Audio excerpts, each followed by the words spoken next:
Siemaneczko, witam was wszystkich serdecznie w kolejnym odcinku na moim kanale. A w dzisiejszym odcinku pokażę wam, jak edytować pliki audio w grze Farming Simulator 18. A więc zapraszam was do oglądania. Najpierw będziecie musieli zainstalować Lucky Patchera z poprzedniego poradnika. Link macie do tego poradnika przypięty w opisie filmu. Kiedy już zainstalowaliście Lucky Patchera, to go uruchamiamy. Z listy aplikacji wybieramy Farminga 18 lub 16, zależy co chcecie zedytować. Po rozwinięciu listy klikamy na opcję Narzędzia. Teraz klikamy w opcję Kopia zapasowa i zatwierdzacie klikając w opcję Utwórz kopię pliku APK. Chwilę musimy poczekać. I kopia aplikacji została zapisana do wybranego folderu. Tutaj macie ścieżkę tego folderu, który wybraliście z poprzedniego poradnika. Opuszczamy Lucky Patchera i uruchamiamy dowolny menadżer plików. Ja osobiście zalecam korzystanie z Archiwera. Link macie w opisie. Przechodzimy do folderu Lucky Patchera. W moim przypadku jest to Lucky Patcher Pro. Wchodzimy do folderu Backup, tam gdzie są kopie aplikacji. No jak możecie zauważyć, jest tutaj utworzona przed chwilą kopia Farminga 18. To teraz zalecałbym przejście na stanowisko z waszym komputerem, ponieważ będzie teraz potrzebny. A więc witam was z pulpitu mojego komputera. Teraz podpinamy nasze urządzenie mobilne poprzez kabel USB do naszego komputera. A więc podłączamy nasze urządzenie. Wchodzimy do pamięci masowej. Wybieramy folder Lucky Patcher, Backup. I tutaj mamy kopię tej aplikacji, więc przeciągamy ją na pulpit naszego komputera. Chwilę czekamy aż się przeniesie. I teraz możemy zamknąć to okno. Dobra, mamy tutaj kopię naszego Farminga. I teraz należałoby zmienić format tego pliku na zip. Zatwierdzamy zmiany. No i wchodzimy do tego folderu. Tutaj są wszystkie pliki naszego Farminga. Nawet macie tutaj notatkę od Giantsa. I nas interesuje plik o nazwie Split Assets APK. Tam są wszystkie zasoby naszej aplikacji. Przeciągamy ten plik na pulpit. Czekamy aż się przeniesie. To zamykamy i zmieniamy format tego pliku na zip. Zatwierdzamy. No i wchodzimy. I tutaj są zasoby całej gry. Nas interesuje folder assets, który przeciągamy na pulpit. Przeciągamy i upuszczamy. No i dobra. To zamykamy. No i wchodzimy do folderu assets, czyli folderu z zasobami naszej aplikacji. Nas interesuje oczywiście audio, bo ten poradnik jest o audio. No i tutaj macie wszystkie pliki audio wykorzystywane przez Farminga 18. Tutaj macie folder Music, czyli tutaj macie wszystkie utwory muzyczne. Tutaj macie Tools, czyli dźwięki maszyn, pras jakichś tam kultywatorów i tak dalej. Tutaj macie folder Vehicle, czyli tutaj macie wszystkie dźwięki silników danego pojazdu. I tak dalej, i tak dalej. Zapytacie się zapewne, czym jest format P1D. Co to w ogóle jest? Jak taki plik P1D w ogóle otworzyć? Żeby w ogóle otworzyć ten plik, musimy się dowiedzieć więcej o jego formatowaniu, więc uruchamiamy taki plik w edytorze tekstu, na przykład Notepad++. I w pierwszej linijce macie nagłówek formatu pliku. Jest to plik OGG, czyli Vorbis Audio. To możemy już zamknąć i zmieniamy format z P1D na OGG, czyli Vorbis Audio. Teraz możemy uruchomić odtwarzaczem audio. Jak słyszycie, mamy tutaj title track od Farminga 18. Dobra, nie będziemy tego słuchać. Zmieniamy format na domyślny, żeby tam nic się nie myliło. I jak będziemy chcieli zrobić to samo z dźwiękiem silnika, na przykład Deutschfahra, zmienimy format na OGG, to nie będziemy już tego pliku mogli wysłuchać, ponieważ jest on zakodowany.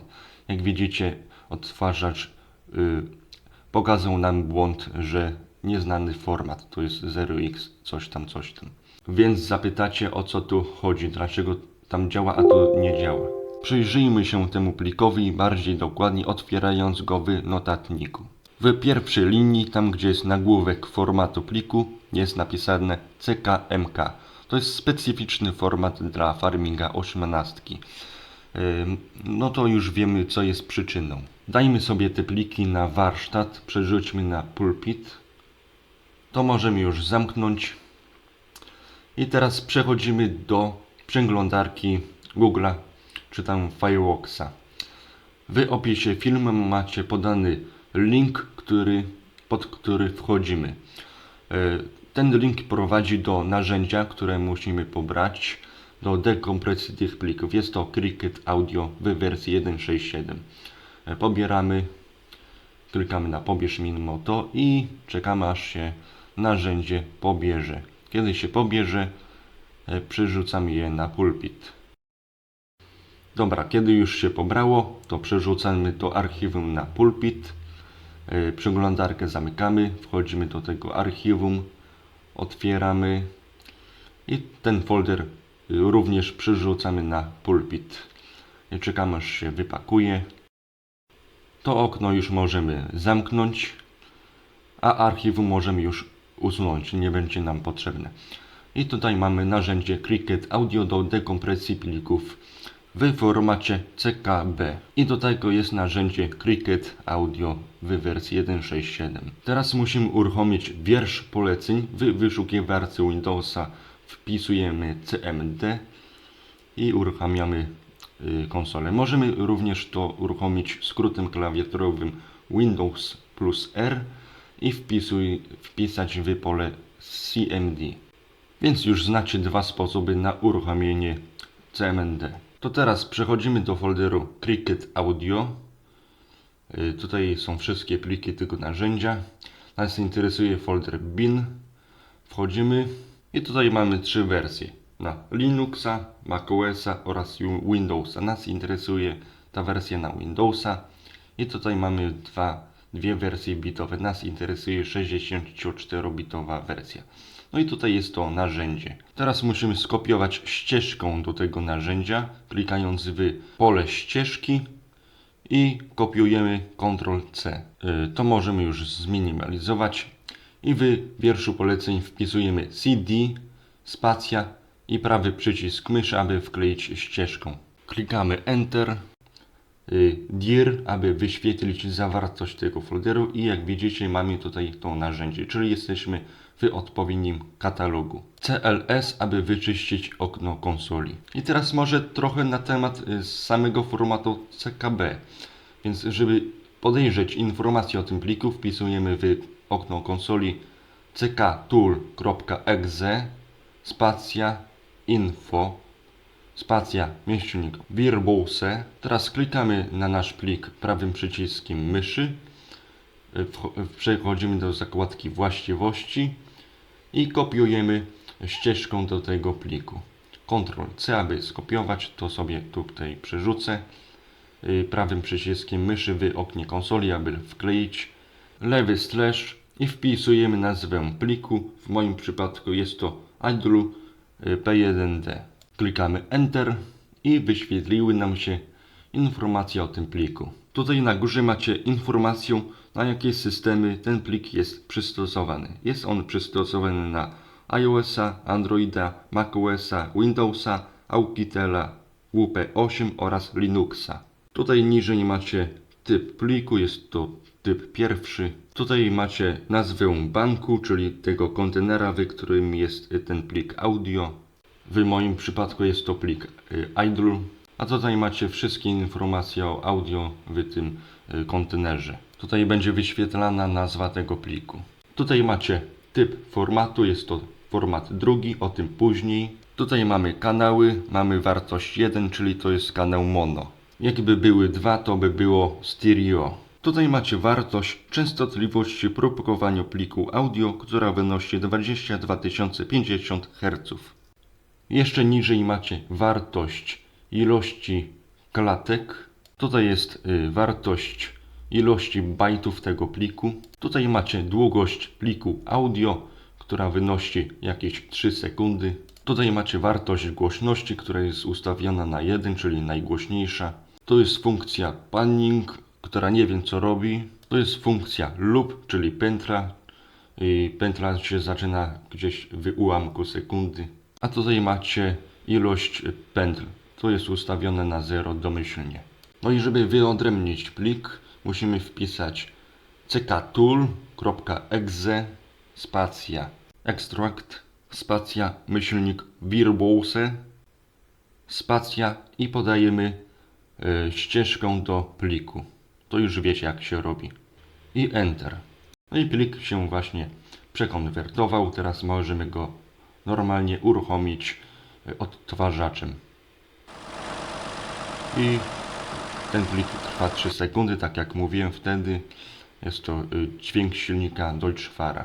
Po otwarciu tego pliku notatnikiem ku zaskoczeniu zobaczymy nagłówek RIF, czyli format WAV. Wszystkie dźwięki obiektów w grze są zapisywane w formacie WAV, oprócz muzyki. Muzyka jest w formacie OGG. I tym samym sposobem przekonwertowałem kolejne 2 pliki w formacie WAV, skompresowanych w formacie CKB, korzystając właśnie z pomocy narzędzia Cricket Audio. Polecenia są bardzo proste do wykonania. Wystarczy, że podajemy ścieżkę do katalogu, w którym jest Cricket Audio. Wpisujemy oczywiście rozszerzenie tej aplikacji, czyli cktool.exe, extract, aby rozpakować ten bank dźwiękowy i oczywiście komenda Virtuose, czyli taki atrybut, a następnie podajemy ścieżkę do pliku P1D. Teraz Wam pokażę, że wszystkie te pliki działają, są odtwarzane przez systemowy odtwarzacz. Jak mogliście usłyszeć, wszystko działa. I takim oto sposobem można wypakować pliki audio z gry Farming Simulator na urządzenia mobilne, bo możecie do 18, 16 i starszych wersji tego narzędzia użyć.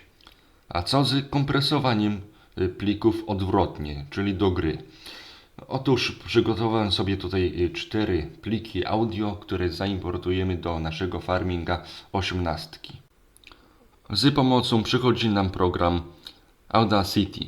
Link macie oczywiście do pobrania w opisie filmu. Jeżeli już macie ten program zainstalowany, to go uruchamiamy. Czekamy aż się uruchomi, to zamykamy. I tak, importujemy sobie pierwszy plik w formacie WAV czy tam OGG, zależy co chcecie zedytować. Dla optymalizacji gry zalecam Wam użycie pierwszej sekundy dźwięku, żeby gra nie wywalała, jeżeli ją uruchomimy. Resztę pliku kasujemy, Ctrl, zaznaczymy koniec pliku lewym przyciskiem myszy oraz Delete, aby to usunąć. Została nam sekunda pliku i o to nam chodzi. Teraz możemy sobie to zapętlić, posłuchać czy dobrze brzmi. Dobra, jest git. No to teraz wyeksportujemy plik do formatu WAV, więc klikamy plik, eksportuj dźwięk, wybieramy eksportuj na komputer i tutaj zmieniamy nazwę na idle, ponieważ nie możemy używać innych nazw niż używa gra.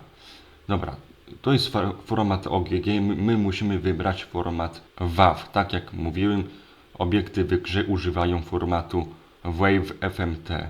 Wybieramy liczbę kanałów, jeden kanał, czyli mono.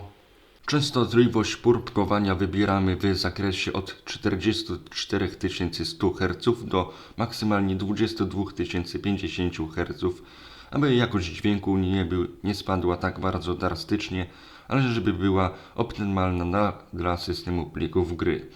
Wybieramy najlepiej najniższą częstotliwość, aby plik ważył mniej, ale też żeby dźwięk był w miarę dobry. Trzymajcie się tego zakresu, żeby gra nie wywalała podczas uruchamiania.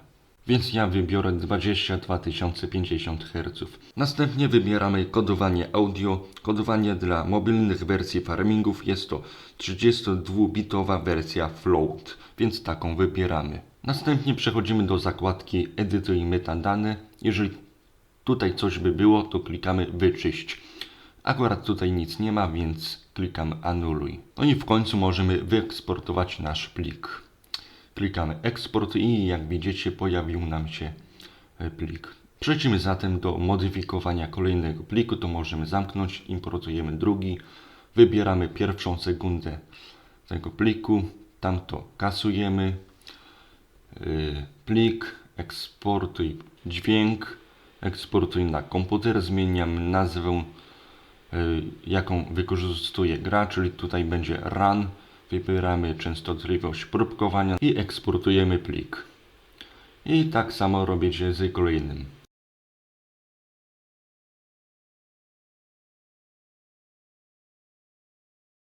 Jeżeli chcecie dodać muzykę, no to musimy to wyeksportować w formacie OGG.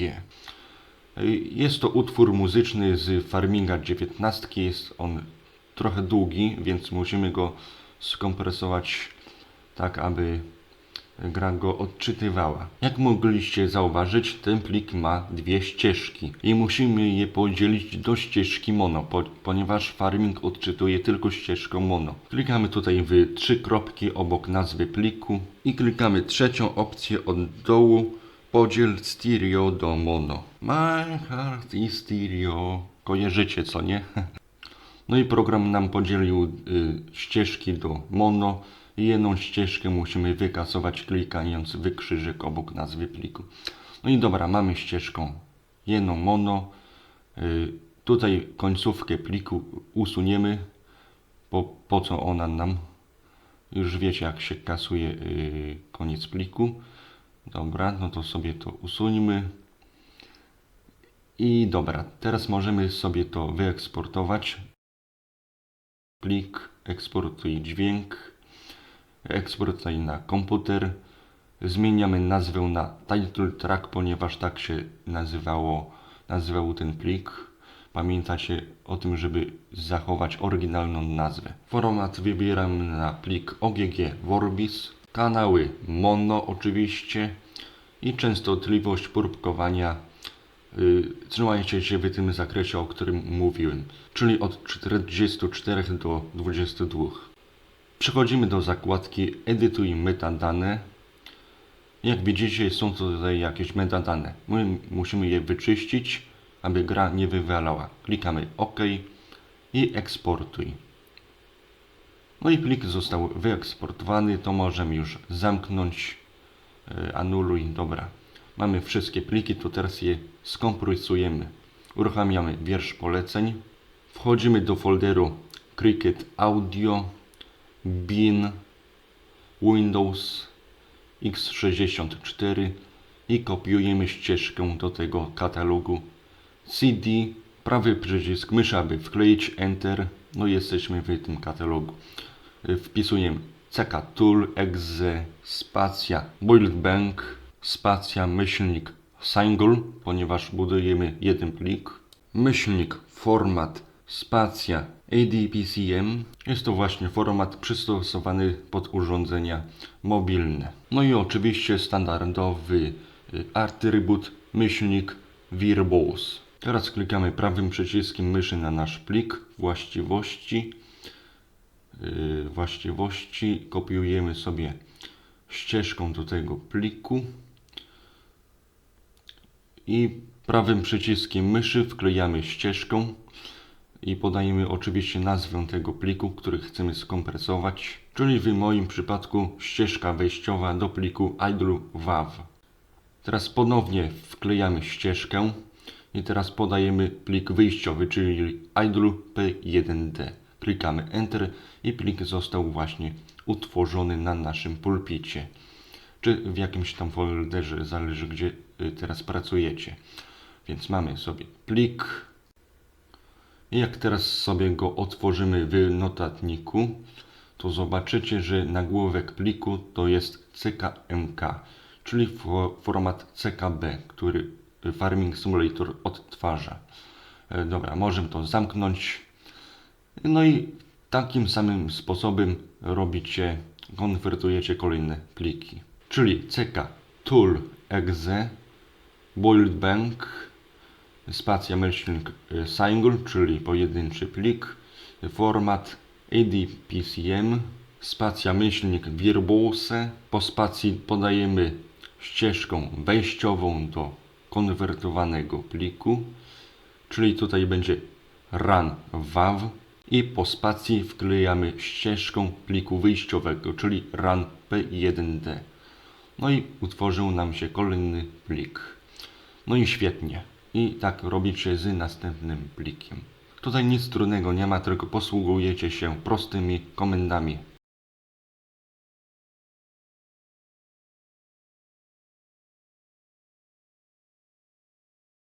I takim sposobem utworzyłem kolejny plik. Dobra, to możemy już zamknąć, ponieważ plik OGG wystarczy, że zmienimy rozszerzenie z OGG na P1D i gra to po prostu odczyta bez problemu. Zatwierdzamy zmiany, no i świetnie, mamy skompresowane pliki, to możemy już usunąć. I teraz dodamy to do gry. Więc otwieramy folder split assets zip, wchodzimy do folderu assets, audio, music i przyrzucamy nasz title track do tego folderu. Bez kompresji, OK. A teraz dodajmy dźwięk silnika dla Deutschfara, zmodyfikowany na Fiata 1300 DT, bo czemu nie? Vehicles i szukacie tutaj folderu, który modyfikujecie, folderu z dźwiękiem silnika danego pojazdu. W moim przypadku będzie to Deutschfar i przerzucamy sobie te 3 pliki do tego folderu. Oczywiście bez kompresji, OK. I to możemy już zamknąć, wszystko zmodyfikowaliśmy. Teraz dodamy split assets do tego foldera, tylko zmieniamy zip na apk. Dobra, apk. Zatwierdzamy zmiany i kasujecie oryginalny split assets apk, a dodajecie ten zmodyfikowany. Bez kompresji zatwierdzamy. Chwilę czekam, aż się plik doda. Na chwilę to trwa. Dobra, już jest. Zamykamy. I teraz musimy zmienić format tego całego archiwum na apks, czyli apks. Dobra, ponieważ teraz Android korzysta z takiego formatu. No i teraz przerzucamy ten plik na nasze urządzenie mobilne. Więc ja teraz podpinam swój telefon pod komputer. O, dobra, już działa. Wchodzimy do folderu Lucky Patchera, backup, oryginalną aplikację kasujemy, a dodajemy tą zmodyfikowaną. Chwilę czekam, aż się doda i zaraz widzimy się na pulpicie mojego telefonu. Przed zainstalowaniem zmodyfikowanej aplikacji musimy odinstalować tą oryginalną. Więc przyciskamy ikonę Farminga 18, odinstaluj i klikamy OK. Kiedy już się odinstalowało, przechodzimy do aplikacji Lucky Patcher. Klikamy przycisk Przebuduj i zainstaluj w prawym dolnym rogu ekranu. Przechodzimy do naszego folderu Lucky Patchera, Backup i klikamy na naszą aplikację. Teraz klikamy Przebuduj. Podpisz przy użyciu testowego podpisu. Tutaj nic nie zaznaczamy, klikamy Przebuduj. Chwilę musimy poczekać, aż się plik przebuduje. Klikamy Idź do pliku, Zainstaluj i klikamy Tak. Chwilę czekamy, klikamy Zainstaluj i czekamy, aż się aplikacja zainstaluje na nasze urządzenie. Po zainstalowaniu klikamy OK i uruchamiamy naszą zmodyfikowaną aplikację.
A więc w tym poradniku to by było na tyle, więc jeżeli ten poradnik okazał Wam się być pomocny, to nie zapomnijcie zostawić łapkiem w górę, subskrypcji oraz dzwoneczka, aby być na bieżąco z nowymi poradnikami.